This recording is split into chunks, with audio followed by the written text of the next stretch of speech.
Olhe, essa convidada, ela não basta vir para esclarecer as nossas vidas, não. Ela ainda trouxe uma orquídea para mim e uma orquídea para Maguinha, Jana.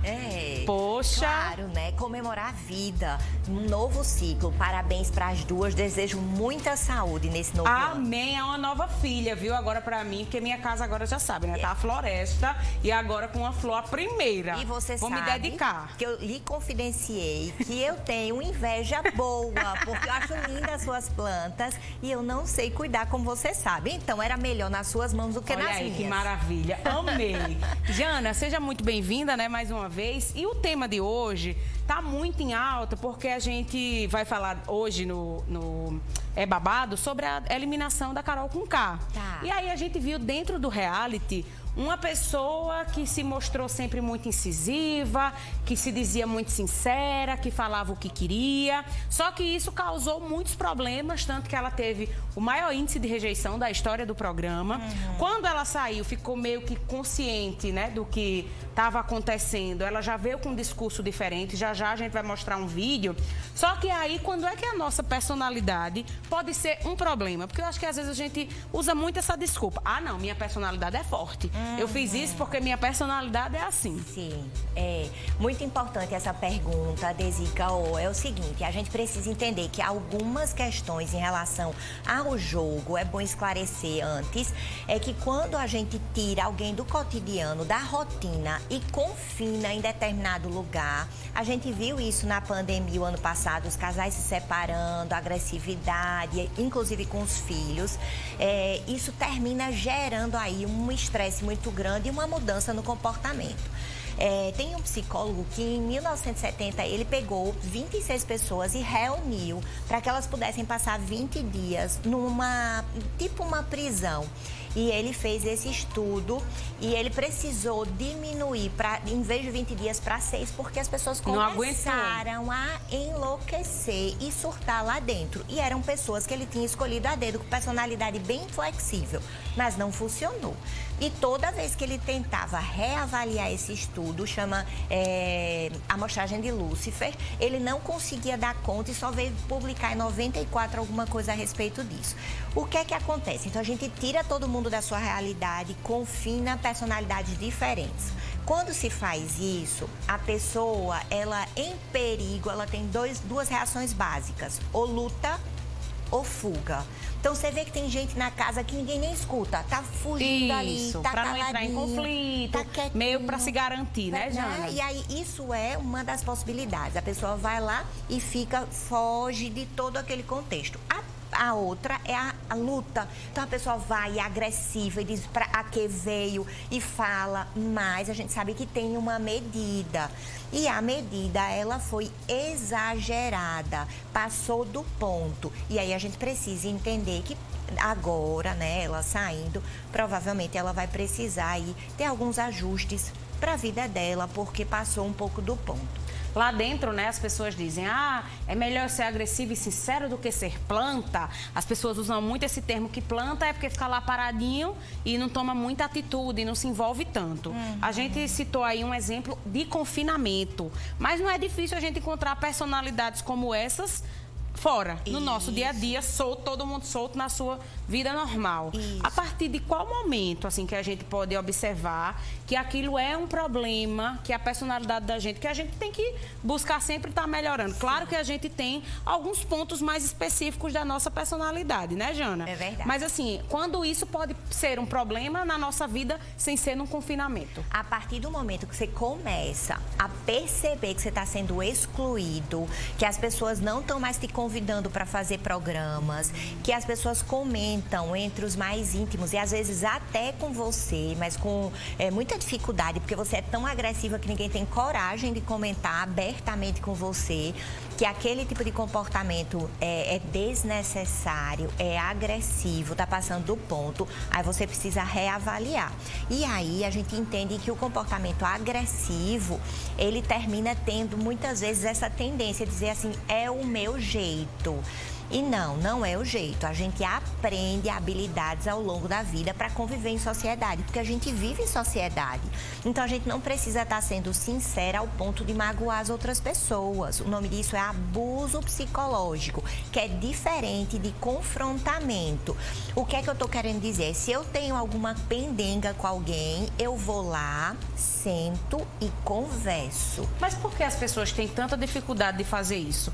Às vezes é muito mais fácil comentar com outras pessoas do que realmente chamar o outro para uma conversa, né? Como você falou, às vezes acontece muito essa questão de você não se sentir à vontade de falar por medo do que o outro vai te devolver, né? Que é aquela pessoa, se eu falar, vai explodir, não vai... Mas porque às vezes a gente não consegue, mesmo que seja uma pessoa mais maleável, chegar e dizer, olha, não gostei disso, acho que poderia ter sido de outra forma, porque às vezes é uma coisa que parece ser tão fácil e não acontece tanto no dia a dia. Primeiro porque a gente tem algo chamado de distorções cognitivas. A gente antecipadamente, a gente fica imaginando a resposta do outro. E aí a gente fica dizendo assim, mas se eu disser, ele vai pensar isso, ele vai dizer aquilo, ele vai fazer isso, ele vai me abandonar, ou ele não vai mais gostar de mim. E eu, com medo disso, termino não fazendo esse enfrentamento, que é tão interessante e útil, porque eu só consigo resolver minhas pendengas se eu conseguir fazer esse enfrentamento, que é diferente de abuso psicológico. Aí você pode perguntar, o que é isso que você está dizendo, Janaína?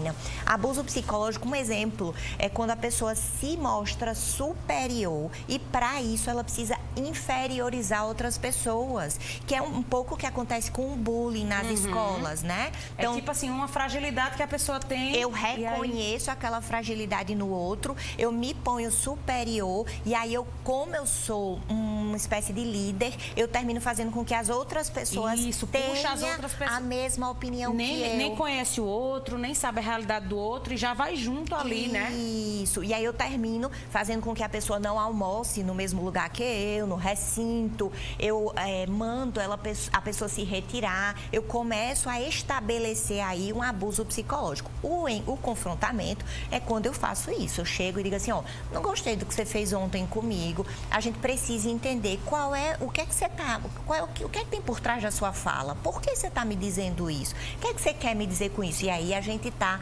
confrontando a pessoa para entender qual é o problema e assim resolver. E se a pessoa ficar chateada e não quiser, aí a gente já não pode fazer tanta coisa, né, Jana? E provavelmente vai se desfazer o que estava ali e vai ser mais fácil de resolver. Porque quando fica no subentendido, Desirê, termina que você acha alguma coisa, eu acho alguma coisa. E às vezes não é nada daquilo e você cria um conflito, vai vivendo numa bolha, dizendo, eu acho que fulano não gosta de mim porque fez isso. E às vezes não tem nada a ver. Muito bem, a gente vai potencializando a imaginação. Verdade, Jana. Agora vamos para o passo seguinte. Identifiquei esse problema na minha personalidade, quero mudar. Certo. Ontem, assim que a Carol Conká saiu do programa, tem um programa lá na internet que ela foi participar. E aí a primeira coisa que ela falou foi exatamente sobre mudança. Tá. Vamos observar essa fala dela. Brasil, não me cancelem, me dê a chance de melhorar. Me descancelem, seria melhor. Me descancelem, relaxa, gente. Ali é só um jogo, entendeu? Aqui tá tudo certo. Me deem a chance de me tornar uma florzinha. Eu sei que o cacto é da flor, mas tem flor no cacto. Pode nascer flor no cacto? Pode, isso é verdade. E aí, me deem a chance de virar uma florzinha. Não necessariamente a pessoa precisa ser uma florzinha para ser uma boa pessoa, né, Jana? E, ó, uma coisa muito importante é isso que a gente está falando sobre a política de cancelamento. Então, ela foi, vamos pensar assim, cancelada na casa porque ela cancelou uma pessoa. Então, a priori, se eu faço a mesma coisa com ela, eu estou tendo o mesmo comportamento que eu repudiei, que eu achei ruim. Então, se eu cancelo ela, eu estou me comportando do mesmo jeito. Então, eu preciso entender que para que eu gere mudança no comportamento do outro, eu preciso ser modelo e exemplo. Então, vamos pensar um pouquinho nessa história do cancelamento. A segunda coisa muito importante, Desirê, eu sou psicóloga. Então, eu tenho certeza que as pessoas mudam. Esse é o meu trabalho. Sério. Eu creio Quando nisso. querem, né, Jana? Né? Agora, o que é que as pessoas precisam fazer para mudar? Primeiro, se arrepender de verdade. E entender que aquilo está gerando uma consequência negativa para a vida dela, que eu não tenho dúvida que tudo que aconteceu aí, né, as perdas o cancelamento, as perdas de patrocínio, enfim, as coisas que vieram depois disso, ela vai gerar entendeu, algum impacto nela, ela né? entendeu que teve consequência e consequências sérias negativas. Aí ela vai parar um pouco, refletir para mudar. Mudar é individual, é intransferível. Ela é a única pessoa responsável pela mudança dela. Claro que com a terapia, com a ajuda de quem ela possa... Não é porque alguém está sugerindo que ela mude, que ela vai mudar, né, Jana? Ela precisa querer. Vamos fazer o seguinte, a gente vai dar uma pausa no nosso papo agora. A Janaína volta, né, ainda hoje aqui no programa. Já manda suas perguntas para o nosso WhatsApp, 98893-3999. Tem alguém aí na sua rotina que é complicado de lidar? Que tem, assim, condutas que às vezes te ferem um pouco e você não sabe como lidar com isso? Manda mensagem para cá que a Jana vai nos ajudar. E agora tem a nossa enquete, que aí a Janaína disse que acredita na mudança das pessoas. Mas e você aí em casa? Acredita que as pessoas podem mudar? Ou você é aquela pessoa cética que diz assim, muda não, viu, meu amor? Não muda porque pau que nasce torto, morre torto, nunca se endireita, já dizia El Chan. Então, se você acha que as pessoas podem mudar, hashtag sim. E se você acha que não, nasceu de um jeito, vai morrer daquele jeito, hashtag não, manda lá pro nosso WhatsApp. O número é o 98893-3999, tá? Agora deixa eu